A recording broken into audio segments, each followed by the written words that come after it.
Welcome to Off the Roster, brought to you by our founding partner, Proline. Must be 18 plus to bet in store, 19 plus online, and you have to be an Ontario resident. I'm Lindsay Dunn, or Lindsay Dunn, depending on what you want to call me on a Friday. You can call me whatever you want, because I'm so excited to be joined by my amazing co-host, Enrico and Cabbie. And guys, Friday is my favorite day of the week. You know, for a lot of people, because this means payday. Well, it either means payday. It's New Music Friday. There's a lot of deals when it comes to my favorite thing, which is fast food. So I'm already in a great mood. And I think I woke up probably more optimistic and excited than a lot of Maple Leafs fans, which usually is the story, because yes, I understand they lost in overtime to the Sharks last night, but there was some great takeaways. There was a devastating moment we'll get to in a moment, but I feel like Willie Nylander kind of manifested something. We aired a clip of him talking about the power play yesterday and what he just wanted to see them do, which was score a goal. And they did that. And here was Nylander after the Leafs loss on their power play. I mean, we're due for one. I feel like we haven't scored one in a long time. But yeah, I mean, we should be able to score way more on the power play. But, you know, that was a confidence builder, and I thought we moved the puck pretty well today. Could have had a few, so it's good. How'd you like playing with Rick and Jack? What I also took out of this is I've been a part of many William Nylander post-game press conferences and post-practice skates, and I don't think we've ever interviewed him with a tarp on. I don't know if there's video of this guy's. Tarps are optional always for Nylander. Yeah, 100%. So, Dan, William Nylander and Austin Matthews, a storyline of kind of two tales yesterday that happened in the game. He's also so excited. I think he may have muted himself. Yes, he did. William Nylander. Yeah, I definitely did. Hey. William Nylander. We'll try to get this on track here for a Friday. William Nylander and Austin Matthews giveth, and they also taketh away, because, hey, the Leafs don't build a 2-0 lead without William Nylander. He had the two primary assists. Austin Matthews scored that second goal. They both did pretty well on that front. But then you look at how San Jose got back into the game. It's 2-1 late in the third. Nylander's out there trying to close out that lead. He's unable to get the clear in the defensive zone. Sharks recover. They end up scoring with seconds remaining. And then in overtime, Austin Matthews tries to dipsy doodle through a couple of Sharks, turns it over at the offensive blue line, struggles to get back in the play, and the Sharks score on that sequence. So this is one of those things where it's like, the Leafs only had the lead because of their star players, but then you need them to also be the ones that close it out. It's tough. I know they're the best players on the team, and that's where they need to be a little bit more clinical. But Leafs still get a point, and they keep their point streak alive, which is a good thing for them at this point of the season. I know going into this game at Cabbie, you were hoping to see some art on the ice. You were hoping that, we're going to see some paintings, but did you see Da Vinci? Whereas Macklin Celebrini is talented and has silky hands, those hands aren't carving Michelangelo's statue of Mick David. So to Coach Chippy only, there's no artwork to send to the Louvre yet. Okay, listen, a nice work off the boards and a great feed to Colin Graff on that goal, but the kid's not there yet. I do want to give some props to the Toronto's third line, which William Nylander was playing on. The no-look pass to Austin Matthews on the power play was artful. It was like a Bob Ross painting. It was well done. A shout out to Nick Robertson, and Dan, you alluded to this yesterday. Every time he's benched, he comes back and either scores. I mean, he had 3 high-quality chances, and he didn't score. Oh, yeah. But he definitely had some bounce in his step. And the Maple Leafs had forced 10 takeaways in this game, which is a season high. So defensively, they were locked in, even though they didn't get the result that they wanted. And the final artistic analogy I'm going to make today is in overtime, or actually San Jose's second goal was like a Jackson Pollock painting. It was just a splatter. There were like 3 guys that were in front of the Hildebeest that were screening the Hildebeest, so they scored. And then in overtime, of course, for Toronto fans, it was the Edward Munch, the Scream photo, because San Jose scores and San Jose leaves with the W in Scotiabank Place. So that concludes my TED Talk about contemporary art in the NHL. I will say it is Thank you very much. It is a very Leafs situation to play out that John Klingberg, of all people, scores the tying goal as well. Mr. No hips in Toronto, but he's now playing pretty well for the San Jose Sharks. You mentioned Macklin Celebrini, and since we're so much into the Olympic conversation, like last night, the Leafs hard matched Austin Matthews against Macklin Celebrini. They played over 10 minutes against each other at 5-on-5. And if you're Team Canada brass and you're watching that game, Celebrini had the better of Matthews. Like, the Sharks easily won that matchup. The shot attempts were 12-6 in favor of San Jose. The shots on goal were 9-4. The scoring chances 8-2 for the San Jose Sharks with Celebrini on the ice against Austin Matthews. He himself had 6 shots on net. So he did everything but score a goal. If I'm Doug Armstrong, I'm watching that and I'm like, okay, maybe Celebrini's name is no longer in pencil on my Team Canada roster. It should be in pen. That one solidified, or should have solidified, his spot at the Olympics in Milan. I'm sorry to be the Debbie Downer right now, and also sorry to anyone named Debbie, because your name has been taken through the trash for years. I hate Debbie's, that we're going to be Karens, talking. Debbie's and Karens, absolutely. You got to go by your middle names. Imagine if your name is Debbie and your middle name is Karen, or vice versa. You're screwed either way. You gotta go with the last name. That's a tough one. I know. It's out there, and we know it. But I hate that we're going to be talking about this right now, and it's another Leafs defenseman that injured. It was tough to watch Ekman Larsson having to get helped off the ice, which could have been an ankle, could have been a knee. We have no idea really what the actual injury was, but I know after the game that Cabbie said, it kind of telling clip. He said how they're going to miss him. They're not sure how long he's going to be out for. We're going to get an update today. The Leafs are practicing later this morning. It is an optional kind of practice, but that's adding to the growing list. And there was this little bit of mystery surrounding Carlo and whether or not he got surgery. Why has he been missing so many games? And Chris Tanev, what is the storyline there? Is he going to need surgery? So we got a little bit of an answer after the game from Cabbie. Here's what he had to say. Yeah, hopefully it's not too bad, but he's played great hockey for us. You had an update on Carlo. Did he have surgery? Yeah. You know when he's going to be back? Well, I was at the time they thought about a month. Yeah. So when was that? I don't know. I can't remember. We were on the road, I think, when it happened. So Is there more of a green light for Tanev to get more involved now, or would anything today come of that? Tanev? Yeah, that decision will be made in the next day or so. It's rough right now when it comes to the defense and what's happening with the Toronto Maple Leafs. But Dan, how devastating could this be? And I hate to be negative, but the fact that we're seeing Ekman Larsson join this list. Yeah, it's tough right now. I mean, with Tanev and Carlo already out, like, they've relied a ton on Oliver Ekman-Larsson. And this is a player that's come here to Toronto looking to continue to show that he's still got it in this league. You know, he won the Stanley Cup there with Florida and has been a really good find for the Maple Leafs in free agency. He was bought out by the Canucks a couple of years ago. They basically said he was past it. And clearly he hasn't been, because he's been one of the most consistent Maple Leafs this season. Feel bad for him. He's had knee problems in the past. And now you're looking at Carlo out, Tanev out. What does this mean?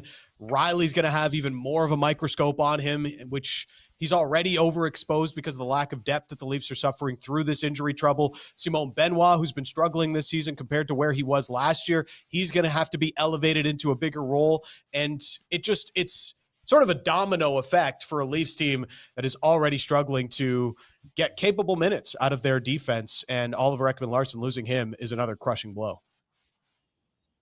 Cabbie, I want to bring the vibes back up, though. That is a devastating blow for the Leafs. So can you give us some positivity surrounding the Buds? Oh, boy. Just that, listen, the team has been relying on its depth which obviously is taken it's taken a blow for like since we started the show, since that that 7-2 win against Pittsburgh. Oh, I guess, hey, listen, Toronto scored its first power play goal in 5 games. I guess is that a glimmer? That's like one candle in the distance there. It is looking pretty pretty grim. And in the short term, it's not really going to get better because McJesus is coming. He's here on Saturday, and Edmonton just rolled 4-1. Shaq Hyman had a friggin' hat trick, his first hat trick in a couple of years since his 50-goal season. So I do like to bring positive vibes, and what we saw from William Nylander is promising. And obviously, it seemed like he's got a battery in his back, but I mean, McDavid, and I know we'll get into it in a little bit. He's got, what has he had, 34 points in 19 games, and he's been playing kind of pissed off. I mean, he is Da Vinci. So when you get Da Vinci in your building, you just you kind of sit back and you just watch a masterpiece being made in front of you. So you might have to ask me on Tuesday or Monday to have some new vibe or some more positive vibes based on how Toronto does on Saturday night against the Edmonton Oilers. Hey, those were still positive, and another positive story. Positive-ish. We'll take it compared to the complete negativity we know is being spewed everywhere else. But Dan, you do have another little positive nugget you can add because you're killing it on Twitter, not calling it X, with the fanboy of our buddy Troy, who I so badly just want to call Skechers, but it's not. So I love your love for Troy. Well, I mean, Troy Stecher is forever underrated, man. I mean, this guy is just continuing to carry the torch back there for the Maple Leafs. He's gotten a better version of Jake McCabe since they've become a pair together. And last night, they really carried the play. There's all kinds of little things that Troy Stecher does. And I don't know why he's been so overlooked through his career. Even when he was here in Vancouver, he didn't get a ton of love. Gets moved on, has played in Detroit. He went to Arizona, got traded to Edmonton for a cup run, and was recently put on waivers. Maybe it's because he's a little bit undersized, but he's been a great penalty killer. The Leafs penalty kill, you want a positive? Leafs penalty kill since Troy Stecher showed up, a lot better. Now top 10 in the league with the way that they've played thanks to Troy Stecher. And I just, I love to see a short king, by NHL standards at least, have a lot of success. Yes, for me. Have a lot of success and also start to get some love because, whether it's because of the injuries or what, he's getting the opportunity. He's absolutely crushed it. And he's one of the things holding that Leafs defense core together with duct tape with the way that he's played since coming over from the Oilers. My group chat right now with a couple of my friends is not positive towards me because they know I cover the Leafs, and I've admitted I am a Leafs fan, and they are from Oilers Nation. They are so excited for this game. They're excited for McJesus. I will let you know that when they were dog sitting for me, they put an Oilers jersey on my dog, which I do believe is animal cruelty, and I will report their asses. Not okay. So now it's Sophie Wayne Gretzky or Sophie Connor McDavid something or other. Michael Not even Jordan. funny. Don't even joke about Sophie. Don't even joke about that. Sophia Michael Jordan Keith Richards Dunn Peterson is her name, and I heard Connor McDavid in there somewhere. I don't know. Yeah. You know what? I'm going to turn. I heard a dry saddle in there too. Oh, you guys are making me sick to my stomach right now. Anyways, in all seriousness, I am a little nervous for the game tomorrow. I'm excited. It's always great to see one of the best take on, you could say Austin Matthews is one of the best. I do feel he is one of the best. But Dan, what is your mood going into the game about the Leafs and the potential matchup against the Oilers? Oh, the Oilers are finding themselves a little bit, winning 4-1 last night over Detroit and adding a new goaltender to their roster. Some breaking news from the NHL right now. Frank Saravalli reporting that the Oilers are trading goaltender Stuart Skinner along with another player to Pittsburgh in a deal for goaltender Tristan Jarry, BC boy out of Delta. Tristan Jarry going to the Edmonton Oilers. So maybe they've finally fixed their goaltending issues. Tristan Jarry's had a bounce-back season so far with the Pittsburgh Penguins, and he's headed over to Edmonton, as is being reported right now. The long-awaited move for a goalie for the Oilers seems to be happening. We'll see if Jari's in the lineup tomorrow, but this is a big move for the Oilers, who have come up short twice in a row in the Stanley Cup final and have long been looking for some more goaltending help. One quick note about Stuart Skinner. In his last 5 games, he's been outstanding. He has a goals against of 1.8 and a save percentage of 937. So, I mean, I guess he leaves his best performance. It's like, okay, you're welcome for the 4-1 win against Detroit, but wow, that's a shocker. I suppose for Oilers fans, this is what they've been clamoring for many years. I guess I'm just kind of shocked that it's actually happened, because getting a goaltender in Edmonton, like a more elite goaltender, has been the challenge for, I guess, Connor's almost entire tenure in Edmonton. Wow. Nice the one thing I always say, Ken Hitchcock, not Ken Hitchcock. It's Stan Bowman now with Stan Bowman. Sorry, I was thinking of Ken, the former GM. Jeez, name escapes me. Anyway, Ken Holland. Thank you. It's funny, like with goalies, and we've talked about this before with the Edmonton Oilers when they were going through it a little bit. Save percentage is a team stat. You know, a goalie can only be as good as the team in front of him. Sure, as we've seen with Dennis Hildeby and the Leafs, like, you're going to have to be forced into some massive saves. But part of the reason the Leafs have been able to keep the puck out of their net a little bit better lately is because they're defending better as a team. And that's sort of the lesson here for the Oilers as well, is you can go out and get Tristan Jarry, who we all expect to be and give a better level than maybe what Stuart Skinner has in the past for the Oilers. But they also have to be better defensively as a group through the second half of the season than they have been through the first half of this year so far, for this to work out the way they hope it to. Oh, man, I'm just trying to take this in. I was telling everyone in our chat right now, which if you are listening on Twitter or Spotify, wherever it may be, join us in the party on YouTube under the Nation Network, where we have a live chat going on. And I've let everyone know I'm having an energy drink for like the first time in over a year. And I'm happy I'm having this one right now, because I'm loving the trade news. This is spicy.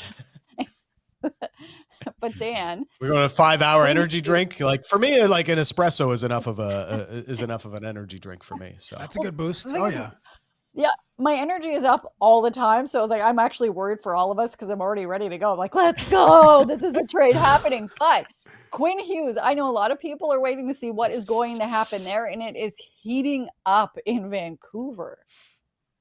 Yeah, and reports circulating, and it just seems like the end is nigh. The Canucks losing to their franchise cousins, the Buffalo Sabres, last night, and the tailspin has been going on for a couple of months now for the Vancouver Canucks. And Quinn Hughes, the spotlight was on him coming into the season, because he essentially put the Canucks on notice, like, hey, if we don't figure this out and if I don't see a path to winning, I'm probably not going to re-sign here. Now, he's not even eligible to re-sign right now. So that's part of the funny part of this conversation.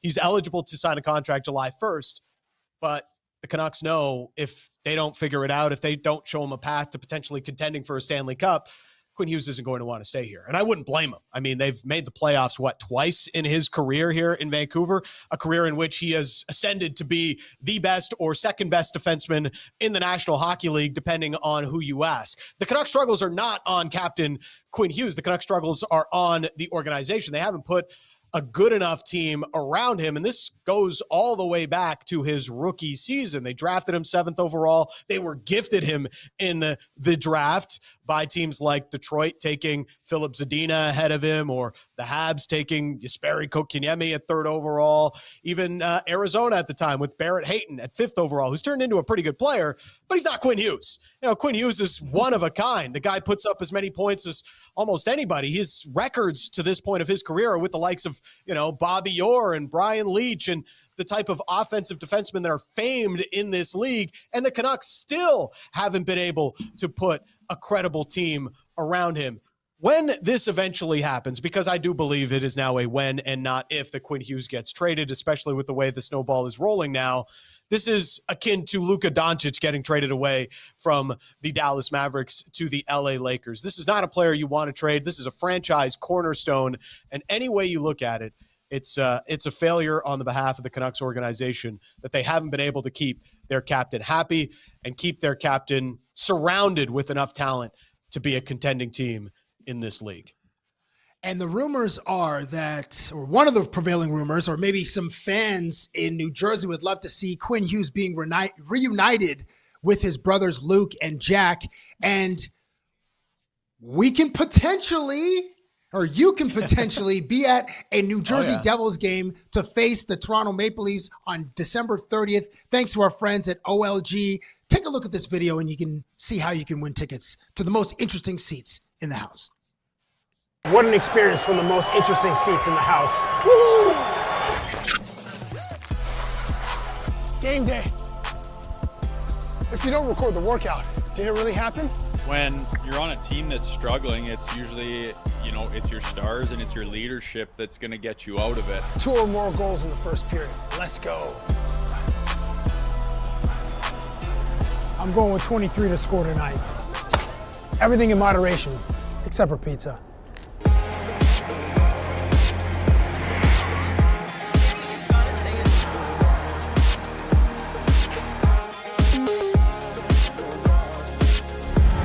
Let's go.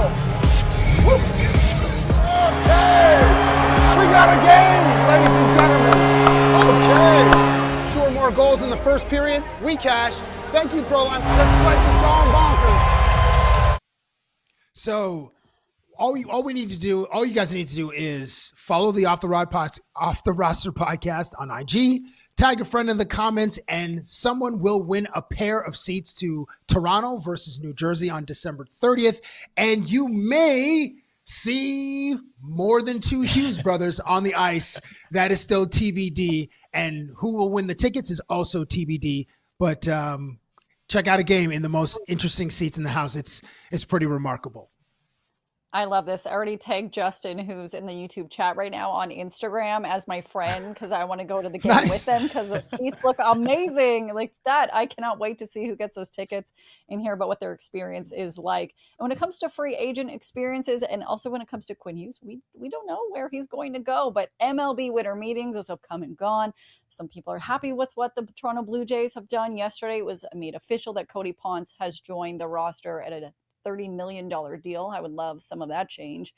But there's still a lot of questions surrounding the Leafs, or rather the Blue Jays and MLB in general. Where are players going to end up? And what is it like being a player during free agency? I had the chance to recently catch up with David Price, a former Toronto Blue Jay, with Whit Merrifield, also a former Blue Jay that I co-host 6 Inning Stretch with for a future episode. Here's what Price had to say.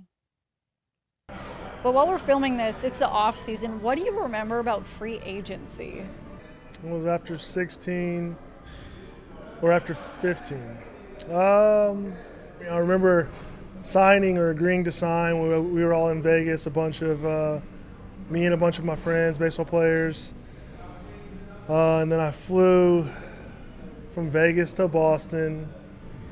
And then right after I signed in Boston, we had to fly from Boston to somewhere in South Tampa because BJ Upton was getting married. So we flew with the owner of the Red Sox. We flew on his plane, and I remember it reads Mr. Henry. We rode with him, and it was just the fastest plane I've ever been in. And on the speed, it said Mach. I was like, okay, this is fast. So they were like, make sure you're buckled in and sitting back in your chair, and it pins you to the chair. That's cool. That was the thing I remember most about signing in Boston was my. Did you have a decision to make, or was it pretty cut and dry that it was going to be Boston? I mean, the teams that were in it was Boston, St. Louis, and the Cubs. I was more familiar with Boston because I'd seen that was when Mookie had come up, Jackie Bradley Jr., Rob Holt was young, Gamecock, that's right, JBJ, Travis Shaw. I knew Boston had youth. I knew Boston had a really good minor league organization. So I didn't want to go somewhere that it was time to win now and your window is going to close. I wanted to go somewhere where we had a chance to win now, we had a chance to win in the future, and we had an owner who would spend money and make moves at the deadline. That was something that I wanted to be able to be a part of, and that was my decision to sign in Boston. And you saw that they traded for Chris Sale, traded for Steve Pierce at the deadline. They weren't scared to make moves. Add a little bit of payroll at the deadline, and we had some really good teams in Boston. So what he said there, which will people pick up on? Youth, a team with youth that he was looking for. Toronto Blue Jays have a very young team, a very young, talented team that not only could win now, but in the future, and that a team that is not afraid to make moves at the deadline, which, yes, the season before this previous one, they sold everyone at the deadline. It was really tough to be around the team. But this year, look at the moves that they made with Shane Bieber and a number of other players bringing them in. So I think my ears immediately perked up when he said that. It's these are a lot of things that the Blue Jays have, and an ownership right now that is not afraid to drop a couple dollar bills, y'all. So we'll see. That will be bags, out. a few Brinks trucks. Yeah, gone are the days of Jose Bautista and his teammates passing the hat around the clubhouse, see if they can get some extra money to bring in some extra players at the trade deadline. That interview with David Price will be out in early January for 6 inning stretch with Whit Merrifield, because right now we have a banger episode out with Russell Martin. Go check that out wherever you watch or listen to podcasts. But guys, when it comes to free agency, also, I don't want to tell Whit this, and no one ever share this clip with him, but he is hilarious, and I actually think he should be a stand-up comedian. There were so many times when we were interviewing people over the last couple of days that I actually had to stop because I was laughing so hard. So he's actually pretty funny, despite what most people think about him, including myself. But Blue Jays, number of players. It seems like he knows every Gamecock that ever existed. It's just he just yells it every single time. Yeah. So AJ Lawson, Toronto Raptors, guess what? Gamecock! Anytime I post a photo of this or something, I'll get a message from him being like Gamecock, or somebody that's on Colin Murray. Dan, how many people went to South Carolina? Goodness gracious. I know, right? Not everyone. Also, then it's just okay, Whit. Okay, and it happens every episode, and it does make me laugh, but I'm not telling him that. I'm not encouraging his behavior. But Blue Jays. Nobody send him this clip. Yeah, do not send Whit Merrifield this clip. Is that we have on the free agent market still 4 Blue Jays that were with the team in the past season: Ty France, IKF, Seabass, Max Scherzer, Sir Anthony Dominguez. Just a real quick check with you, Dan, before I move on. Is there any of those players that you're like, I really wouldn't mind seeing them cut some kind of deal with the Jays? I think the easy one is Seabass and Mad Max Scherzer, obviously, and Bassett, thinking back to that World Series run and the way that he really embraced being a bullpen arm, and then all of a sudden he's a setup guy. I would love the idea of Bassett being a part of the team and maybe having the John Smoltz kind of trajectory where he ends up being a late inning, high leverage bullpen arm for the Jays team as they continue to try to push for a World Series. To me, that's the one that sticks out the most, especially when, Edwin Diaz is already off the market. And yesterday we saw Robert Suarez sign as well. So that's another back end of the bullpen reliever option gone for the Blue Jays. I would love the idea of Chris Bassett coming back in that kind of capacity. Now, Cabbie, I'm coming to you right now because I need your creative help. Also, anyone listening, whether it be on X, I'm sorry, I hate saying that, or if you're listening to the podcast later, on Twitter, thank you, or if you're listening to the podcast later, Twitter, or if you're seeing clips on Instagram, but for our friends in the chat right now, under the Nation Network on YouTube, first of all, make sure to like and subscribe. If you're not, you are late to the party. But when Kawhi entered free agency, there was Kawhi and Dine.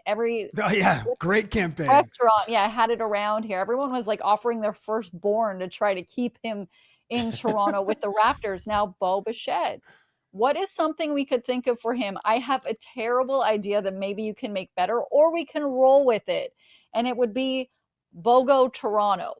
Now, I'm not going to ever make him pay buy one, get one free, but really, let's just offer him a bunch of free stuff. So if we put that in everything, hey, BOGO, the CN Tower, you can have it. I not the CN Tower. Not the CN Tower. That is not for sale. That's too far. Come on. I will give him anything. Stay here. Come on. That's Drake's perch from Views. But I like the play on words, BOGO. Maybe free Uber Eats or skip the dishes, whichever is the team's sponsor, so that he just like when he's at his place chilling, there's food on delivery, like whenever he needs it. And then I was thinking maybe like a new bicycle, just like I don't know exactly where I feel like he lives on Park Lawn, but he might live in Oakville. I'm not exactly sure where he lives. But just like, just hit that lakeshore, just a cruise in on a beautiful July afternoon, July 18th. It's 31 degrees at 10 a.m. when he makes his way to the ballpark. Just, got the lock. Oh, I guess he doesn't have the locks anymore, but, get a nice stealthy bike helmet. Listen, I know this isn't the best idea. Okay? Cabbie, I'm going to just, you know what? No. This is not the best idea. This is not my best one. But it made me think of something we could I don't know do what's for him. worse. Lindsay giving him the CN Tower or whatever Cab's got going on with this bike idea. Yeah, the bicycle. It's the bike idea, and I'm going to tell you why. Because when Kevin Kiermaier played for the Toronto Blue Jays, he said he was so excited because he actually got a bike to work for the first time in his career because Tampa Bay getting to their ballpark there was not possible. And then after I interviewed him about biking, he got offered all these bike shares, and then his bike got stolen. So I'm going to say no bike for Bo Bichette. Yeah, and Kiermaier gave me trouble. He's like, I kind of blame you because everyone saw this thing about me riding my bike to work. And I was like, hey, slow your roll. I am not that important or influential. In meager defense of a legitimately terrible idea, he can avoid the traffic on the Gardner Expressway by just having, and maybe it's one of those fancy bikes that they cooked up for the Tour de France, or it has it's like battery powered. There's a bit like it's a hidden engine in there, so it just takes off, so he doesn't have to go full torque the whole way. Just a thought, because when you sit in traffic, as everybody knows, it is aggravating. Option, yeah. I like you have this. another option? I love that what you just said though. So Cabbie, I'm sorry. I got so excited. It's the energy drink that's happening right now because when you're talking about traffic and then possibly moving it all for him, what if we had the horses, the police escort him every game so he avoided traffic? So his own HOV lane. Yes, his own HOV. So Bovo, I don't know. Try to work off of that BOV lane. I have no idea. Weird. Bohove, We could have a Hove or a Bohove lane, and the police could escort him to and from every game, so he would not have to be late and didn't have to deal with the traffic. We could offer him this, and also we all could follow behind, like for those ambulance chasers, that you also wouldn't get stuck behind the traffic. So really, guys, this is a win-win for the Toronto Blue Jays and their fan base. So I'm just saying it's not that bad of an idea, but a bike, a Cabbie, I adore you, but no. I know it was a terrible idea. I was trying to talk my way into it, but it ran out of gas. Y'all are making it a little bit too complicated. It's just got Bo knows Toronto. Okay. Bo knows is the perfect thing. Everybody like Bo Jackson, Bo knows that's going to be it for Bo Bichette and his return to Bo knows just a Toronto. Catchy ad campaign? Catchy ad campaign, and he gets to go around to all the best restaurants in Toronto. Bo knows Toronto, so he gets all the best pizzas, the best Chinese food, whatever he wants. Bo knows Toronto, and he gets everything he wants. That's it. Simple. Cabbie, someone in the YouTube comments right now is like, Cabbie definitely rides a bike to work. Can you clarify this? I do not, but I'm open. I might get a bicycle this springtime, and probably one with a motor because I'm a lazy SOB. So yeah, I don't right now, but let's revisit in April of 26, just as the Blue Jays season starts. I like this. I also love the BOV lane. I think this is a great idea. We can keep working off of BOV lane. You nice. said that. Instead of HOV, BOV. Yeah. Bo, that is the reason you should want to stay here. Not about money or anything else, but you can avoid traffic. And that is the best gift of all. And speaking of gifts. 100% accessibility. Sorry, continue. No. Speaking of gifts, the Falcons had quite the gift in the fourth quarter. They were down 14 points with less than 10 minutes left. And they got the win. It was a wild game. And if you didn't watch it and are joining us now, we will give you the highlights, which really was the post-game press conference by the Bucs head coach, who did not have to be censored one bit. And this is all sarcasm. Take a listen. What do you tell them in the locker room after a game like this? It's inexcusable. You don't make excuses. You got to care enough where the shit hurts. You got to care enough where the shit hurts. It got to mean something to you. It's more than a job. It's your livelihood. How well do you know your job? How well can you do your job? Well, you can't sugarcoat it. It was inexcusable, and there's no answer for it. There's no excuse for it.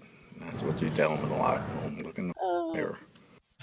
So a couple things out of this. One more for good measure. I love it. Yes, I have been in a lot of conversations that have been full of swear words. I'm muting myself. I can't even do that properly because I don't think I've swore that much. Is this a John Schneider celebration at the end of a postseason series, or? Oh man, it was. I watched that and then I listened to it because shout out to Tampa Bay's social media crew that they put that out already censored. The fact I've been in a lot of post-game celebrations or conversations, whether it's being after a team's win or loss, and I don't think I've seen one that was so profanity-laced. It's been interesting. I was there for Schneider's, but I don't think there was as many S's or F's drop. I think it was 7 F words and 3 S's that I don't think we're allowed to say, but actually probably can, but I'm not going to. But what do you think he actually was saying, if you could fill in the blanks there, Dan, for us all? Not using the words he said. If I could fill in the blanks, it was, we gifted that game to the Atlanta Falcons. What do they have? 14-point lead there in the fourth quarter. You see the way that the Falcons came back late. Even their game-winning drive, they had a 4th and 14. Like, how are you not guarding the sticks? How do you not know where that first down marker is and not allow them to get there? They were more concerned about covering Bijan Robinson in the flat than they were covering the sticks. It was crazy the way that they gave up that game. Even Baker Mayfield, my doppelganger, on offense, he's throwing out, he's got a wide open receiver to close out the game and throws it behind him. I mean, this is just about execution. There was a time this season where Baker Mayfield was getting MVP hype, and things have just gone way off the rails now for the Tampa Bay Buccaneers. And last night, clearly for Todd Bowles, it was the exclamation point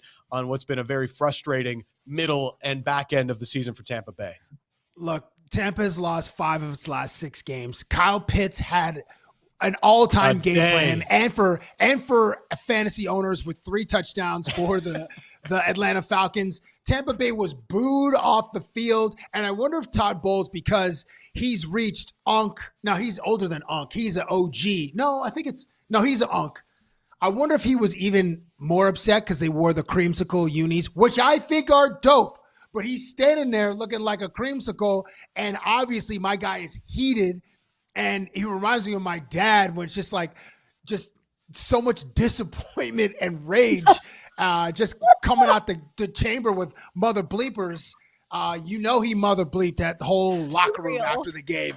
After, these homies dropped 5 of 6. They're barely they're like on the bubble, like that graphic. They're like the final team listed, like in the hunt, like the bottom. It's when you lose to a division rival like that, there's very few positives. And I totally understand how Todd Bowles just went from 0 to 1 million by the time that final whistle blew. I just want to talk about the comments on YouTube right now. They're going over what swear words we would say and who would swear the most. And Brian, you actually made me laugh out loud because you said I would probably say, "Oh, fiddlesticks," which is actually not that wrong. Because for all of us, we've been on radio or TV. Like, I worked for a major news network for, I think, 16 years between Bell and Rogers. So I trained myself to not say the F word, which, yes, I will drop. But I would say, "Oh, Fruit Loops," or "Friggin' Stove" when it was around the time I had to go live, because I'm like, you do not want to have that in your mind that you could say it. So, Brian, fiddlesticks, that was not a great game last night. If you are a Bucs fan, and let's just add to the numbers of why it would be so frustrating if you were a Bucs fan and you also did not watch this game, because good on you. The Falcons won, and they had 19 accepted penalties. That is a team record and a record for the NFL incredible. This season. They had 13 flags in 37 minutes. So I'm curious, for people who were at the game, that is a lot of delayed time. How many brewskis did they have? They must have been just lit by the end of the game. Yikes. I mean, by the time you get to a Thursday nighter and you've been tailgating all day and you get all those penalties, you're probably a little bit loose after that game with 37 penalties, or how long was it? 19 penalties, 13 in the first half, first 37 minutes. That's too much. And additionally, people are coming from work. So they're like, this is their Thursday night. This leads into the weekend. They're about to, get in one. And with all those additional penalties, that game probably took 4 hours. I mean, I didn't watch it. I was watching Leafs and Sharks. So, but I can imagine there were some either fights in the bathroom or fights in the parking lot, or just rampant disappointment and despondence because their team just they lost to the Falcons the way that they did. You know where I can guarantee there will be a fight in the parking lot? Bill's Mafia. We can always count on that. Jumping off of tables. I even almost got into a little fight when I was at a game because of the ref, and I was ready for it. Yes, somebody took my turn to jump on a table. You do not mess with. You were going to jump on a table? Or yeah, you did absolutely. actually jump on a table? Yeah, but they took my turn and it was supposed to be me, so they loosened it a little bit, but come on. Yeah, that table, I made it my BITCH. It was already broken by my turn, but see? You actually jumped on a table? Yeah. Was it on fire? I wish. I think when we all go cover a Bills game together, we will light it on fire and I'm going to put on football gear and then like bubble wrap, and then I will just full on jump on the table. But I wouldn't have actually fought. I will be recording. I will be I will record in landscape. I will. And Dan will be not see my big ass jumping on anything. Yeah, I don't know if I'm going to be jumping through any tables. So I will. So what we got out of that? You can do your best WWE impression there, Linz. Oh yeah, and they will smell what the Dunn is cooking. That was terrible. I'm so sorry. But what something has not been terrible is the MVP race and the Bills taking on the Patriots this weekend. And the Patriots' young QB, little Drake, he is getting some talk about being an MVP candidate. So is it him or is it Stafford? And Dan, before I get your take, I just want to say I understand that Stafford, he's never earned a single MVP vote throughout his career. And people were like, oh, he played for the garbage Lions for a long time. So the positives for him that I noted was that he has a touchdown interception ratio, that he's thrown 35 touchdown passes against just 4 picks, which right now is one of the best records we have seen in NFL history. So that's better than Drake. And then he also, his sack rate is better than Drake's. But Drake, though, he outperformed Stafford in every other category, and I do not want to positively talk about the Patriots. Well, the categories that most people care about. So Drake would be my pick, and it honestly is painful to talk about that, so I'd rather just jump off onto a table at a Bills tailgate without any alcoholic beverages. What is your take on this, Dan? Yeah, I mean, for the Patriots to get another franchise QB as quickly as they did after they lose Tom Brady is tough. And Drake May has been unbelievable as a fantasy football owner, and having Drake May on my football team, I'm very happy. And I hope he has a great weekend as we head into the fantasy playoffs. But that bias aside, I would go with Matthew Stafford in that conversation. Drake May has been unbelievable, and he's going to get votes. He's going to be probably a finalist for the MVP. But you look at that Patriots schedule, it's been pretty soft. And I want to see him have a big game this weekend to really close out the AFC East before I put him in that category with Matthew Stafford.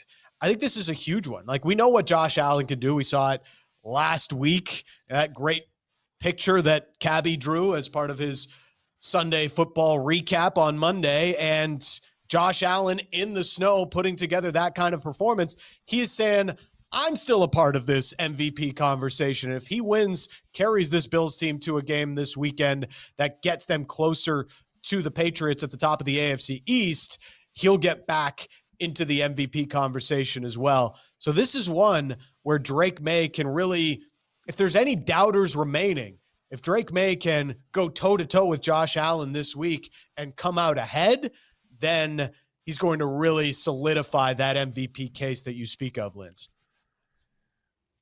The other game that I'm looking forward to this weekend is Rams versus Lions. And Lindsay brought up Matthew Stafford, who's having an MVP season. This is kind of this game might mean a little bit more to Jared Goff, Detroit's quarterback, than Matt Stafford. As they were traded for each other 5 years ago, Matt Stafford almost immediately wins a Super Bowl with the Rams, and Jared Goff takes a little while to get going, but does advance to the NFC Championship chip game last year with the Lions, Detroit has a 39% chance of making the playoffs with an 8-5 record. Those chances will increase greatly if the Lions can beat the Rams, but the Rams are one of the best teams in the NFL. So they're facing a battering ram in front of them, but on Jared Goff's staff, he's got mother bleeping Vin Diesel, Tyrese, Ludacris, Jason Statham as his running backs and wide receivers on that side of the field. And for the Rams, real quick, they've been running. They found like not a glitch in the matrix, but an interesting new concept, which is running 13 personnel. That's one running back. One running back and 3 tight ends. As they've been running this personnel more recently in the season, they've gone 5-0 every time they run it 10 times. Now, when they do run the 13 personnel, the one wide receiver they are throwing to is Devontae Adams, a first ballot Hall of Famer who leads the NFL in receiving touchdowns. I won't say much more about 13 because I don't want to 13 personnel because I don't want to get too in the weeds, but this is a huge opportunity for the Detroit Lions, who I know has a big fan base in Ontario, mostly Western Ontario, out there in Windsor and London and whatnot. But this is the game this huge NFC showdown is a game I'm definitely amped for, as well as watching the Patriots and Drake May versus the Buffalo Bills. One final note about the Buffalo Bills. I just want to share with you, Dan. Kevin Massari tweeted this, that the Bills have the best third down defense in the NFL on the road and the worst at home. So their third down defense, best on the road, and they're playing in Gillette Stadium tomorrow on Sunday, trying to end New England's 10-game winning streak. Should be fireworks in New England and fireworks at Sofitel Stadium in LA when the Lions visit the Rams. Well, I'm hoping that there's no fireworks in Miami on Monday, as the Toronto Raptors will be taking on the Miami Heat. Both teams will be playing their first game since being knocked out of the NBA Cup. The Heat. There's a lot of speculation, which I know we don't like to talk about a lot, especially myself, because it is a waste of time. But the speculation is that Kawhi, that is the number one landing spot for him. So I'm just going to say, if it would happen, guys, Dan, would you be annoyed to see Kawhi back in the Eastern Conference? I probably would be annoyed to see Kawhi back in the Eastern Conference and go into the Miami Heat. The Raptors don't need any more big-time stars in their way of a playoff spot in the East, or maybe a playoff run in the East. In the overall, though, like, what are you getting in Kawhi these days? I mean, the guy is hardly ever available. It hasn't gone the way that the Clippers had hoped, despite all of the under the table antics they have allegedly done to get Kawhi to the LA Clippers and stay with the LA Clippers. But I just, the Raptors got the best version that was left of Kawhi in 2019. And I don't know if we're going to see that guy again. Oh man, that just made me sad for Kawhi.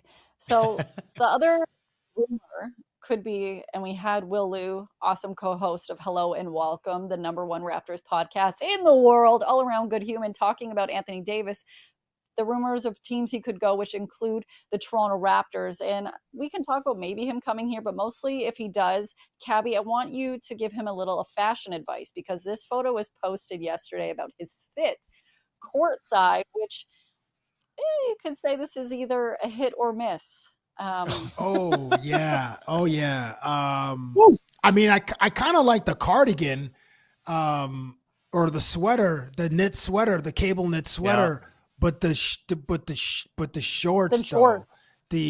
Is that a holiday sweater? Like, what is no? Is that what he's I don't going? think so. Okay. It's the shorts though, bro. I mean, the shorts though. Wait, Cab, you're not a jorts guy, so definitely. Yo, but the top half of the look is kind of fire though, with the little baby fro and the glasses. My guy looks like he's walking around in 1975, and certainly with that sweater. But the jorts are no bueno, or no go over here. Yeah. No, it reminds me of somebody that is super hungover after going to a country concert. I'm gonna. This look? No, the bottom half. Oh, Do yeah. you And I know went from to experience what Pants. it means to be looking like after a drunken night at a country concert? Or? thankfully She's seen have some dudes never at owned Boots it. and Hearts rocking this. I'm from Saskatchewan. Jorts at it was called Craven Country Jamboree. I don't think it's called that anymore. So many people would wear that, and guys would lose their pants, and they're wearing other guys' jorts. Trust me, it is an entire thing. And I feel like AD maybe went to a country show the night before and accidentally, I don't know. I'm not going to say he lost his pants. This is getting weird, guys. Is that what fellas are looking like when they come out of Paris, Texas on King on a Saturday night? Listen, some people would embrace an AD trade to Toronto because he probably would fit in pretty nicely. But just like Kawhi, ability is availability, and he's not a guy that I think Charles Barkley calls him street clothes. That's because he's always in street clothes because he's like never available. And if we're talking about like spicy rumors, if the Greek god were to come to Toronto, now the Greek god and Giannis Antetokounmpo, that player right there who's top 3 in the world in a Raptors uniform, that would excite the fan base. And he's still in his prime.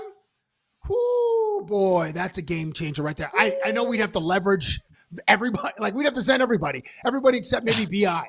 And they would probably ask for Scotty. And we just like Scotty is the centerpiece. Scotty is the franchise. So we can't get rid of Scotty. But I don't know how that would work.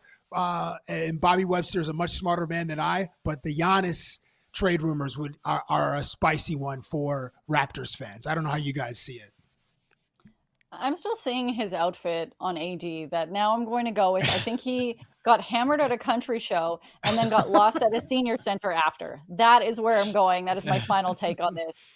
It's interesting. I want him on the team specifically to see what he will wear courtside. It's interesting, but Dan, I feel like you would want Giannis to go to the Raptors if you had to pick from AD, Kawhi, I'm so with Cab on this one. Like the 3 big names that we're talking about here, like Kawhi, never available. He may as well have, street clothes number 2 as his nickname. AD, same thing. And I think like AD in a perfect world, in theory, like fits so well into this Raptors roster. Like they could absolutely use another big like him with his profile and all the things that he does so well when he's actually on the court, but he's not on the court enough. And Giannis, while I know he's out injured right now, has generally been more available and is still the best player of the 3. And that's what I'd be looking for if I'm the Raptors. That's the kind of thing that helps them get closer to be an Eastern Conference contender again. They're not quite in the same spot as they were when they traded for Kawhi, but they're close to that. They're that one big move away from saying, hey, we're here and we're ready to contend again. We will see what happens, especially on Monday. I know we'll talk a little bit more about the Toronto Raptors, who have not played the last couple of days. They've had it off. They'll be back at the practice court tomorrow, but we do have to give a quick shout out, salute, tip of the hat to Raptors 905, who continue to make G League history. I was on the sidelines for it yesterday. They are now 12-0 to start the season. This is the longest winning streak. Salute, fellas. All right. Perfect start. Nicely yes. done. And let me tell Well you, done, fellas. it was an insane game because they were down 23 points before the half. And then, after they swung it and came back. It was a miraculous comeback that honestly everybody that was actually there in the game thought that they were not going to win. They had dagger threes. Their defense picked up. It was such a fun game to be at, but 12-0. But guys, you'll never guess what happened at the game. I know you're not going to be able to guess. So yesterday I went on a rant about, hey, if you're in the GTA and you can't afford to go to Raptors games, you can get a ticket to see the 905 for like $16. And there's NBA players on the roster. And I said, come say hi, come to the game. I'll buy you snacks. I had to write down their name. Jackie brought her kids, Connor and Braden, to the game. And they came inside. It was their first 905 game ever. And did I buy them snacks? Because I know in the YouTube chat, they're like, what snacks are you going to give? And I said, mints. She didn't ask for snacks. I just wanted to say hi and that they love our show. Oh, you didn't buy her pizza. glizzies? No glizzies. No hot dogs? I don't even know if they had them mints? there. But glizzy junior mints suck. If we have to go were between there's junior originals? Mints, yeah, where there's a mint original. We know that she likes glizzies.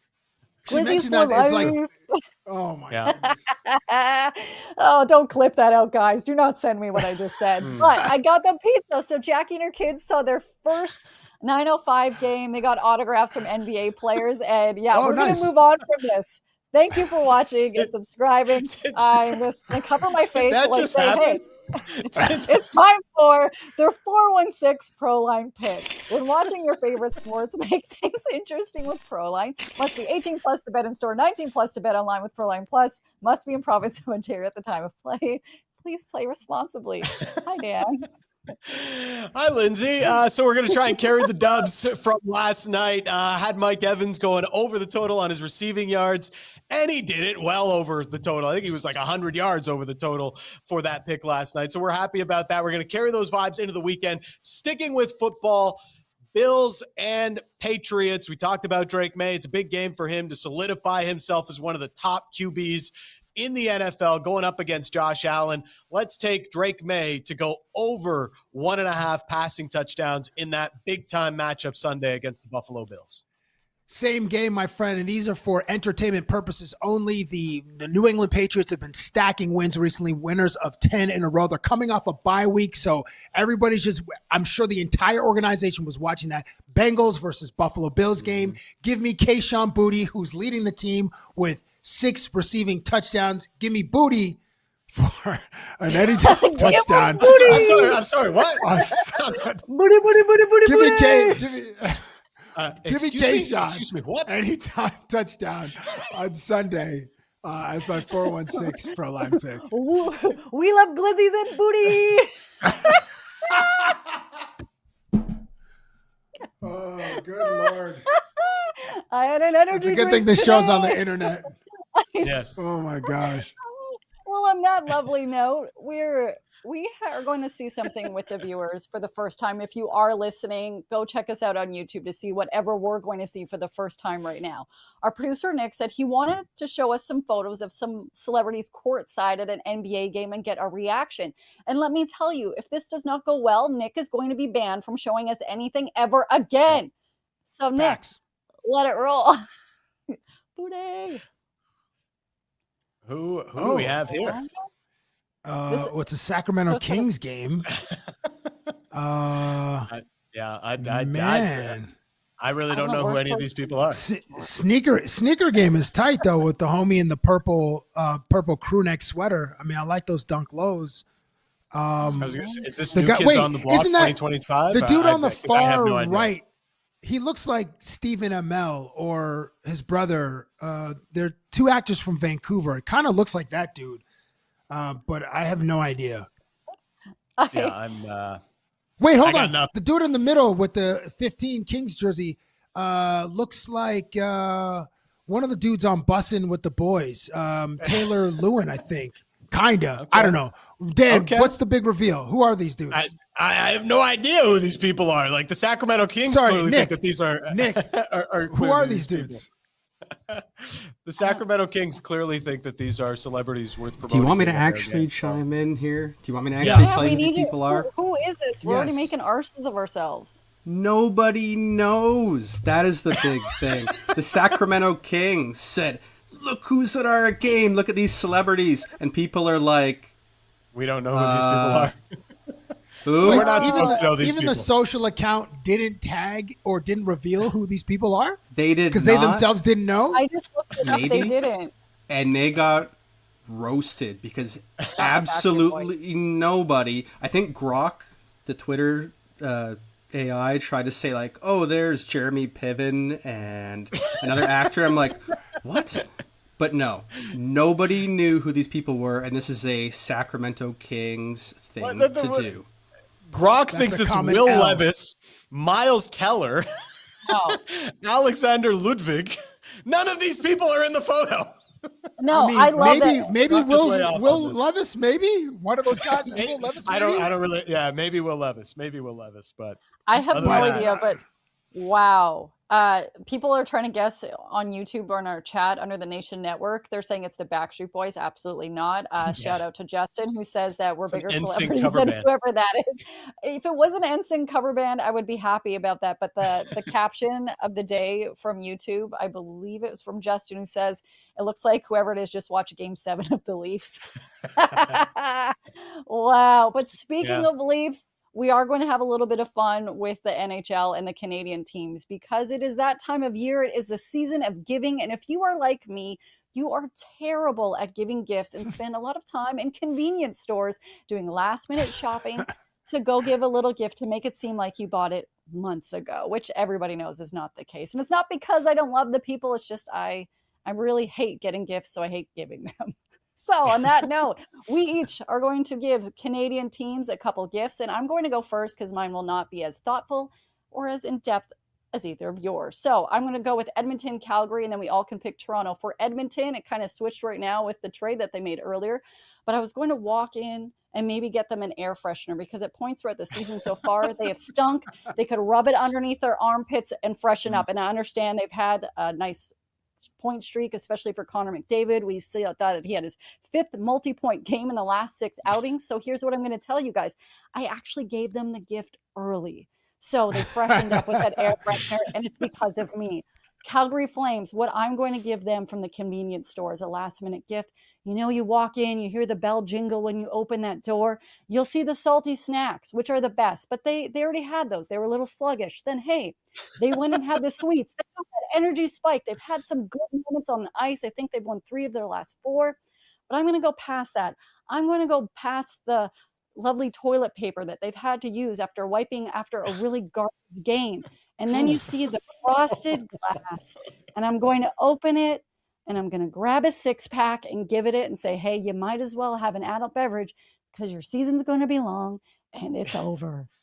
And finally, you're going to need it for coping. My final one for the Toronto Maple Leafs, I would immediately go to this one section in the store that I will tell you I've never been in before. And I would give them condoms because my advice was for them, don't pull the goalie, protect them at all costs. And that is my pick, guys. Dan, what do you got? Oh, wow. Okay, well, that's a tough act to follow. I'll start with the Canucks, and maybe it's apt coming after that gift. Some tissues for Canucks fans to wipe all their tears because they're about to lose their franchise player in Quinn Hughes to a trade, and they're staring down the face of a deep rebuild despite the fact that they've made the playoffs 3 times in the last 10 years. Canucks fans are going to need a lot of tissues to wipe their tears for what they're about to see.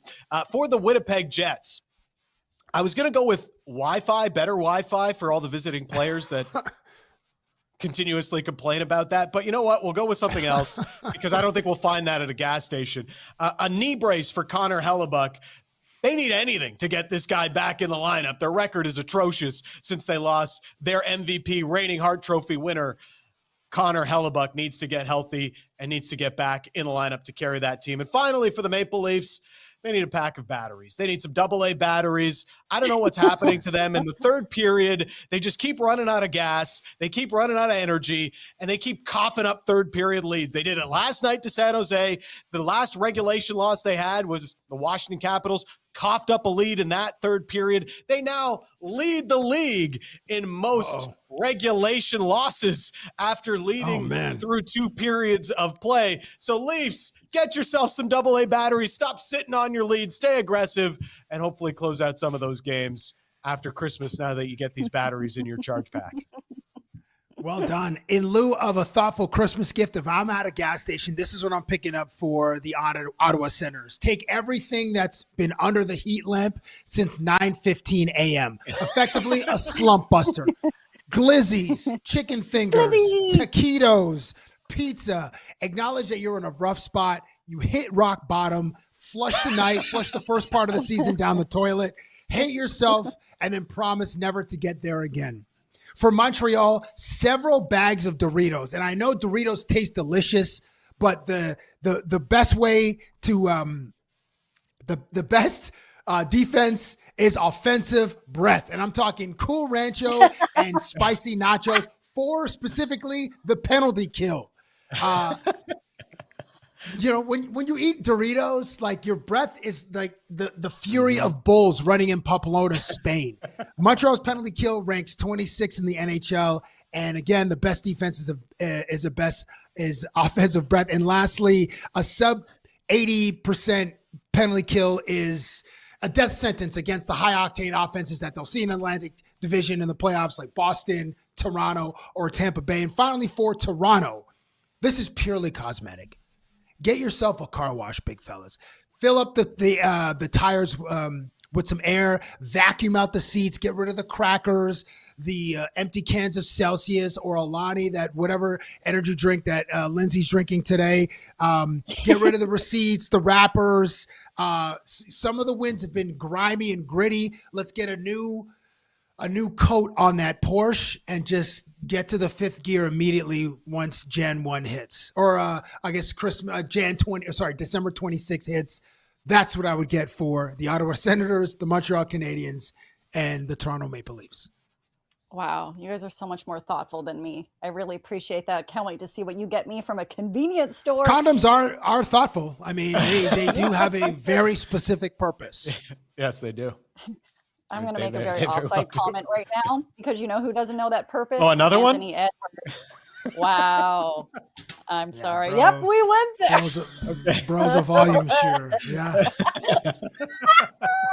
We've seen some anyway, yes. Yeah, I'm going to cut us off, guys. That is my fault that I took it there. This has been a great episode. If you are listening, make sure to head over to TikTok, Instagram, X, whatever it may be, and see the lovely chance you have to win some great seats at an upcoming Leafs game. Like and subscribe, tag a friend. And if you were listening anywhere else or watching anywhere else besides YouTube, find us under the Nation Network.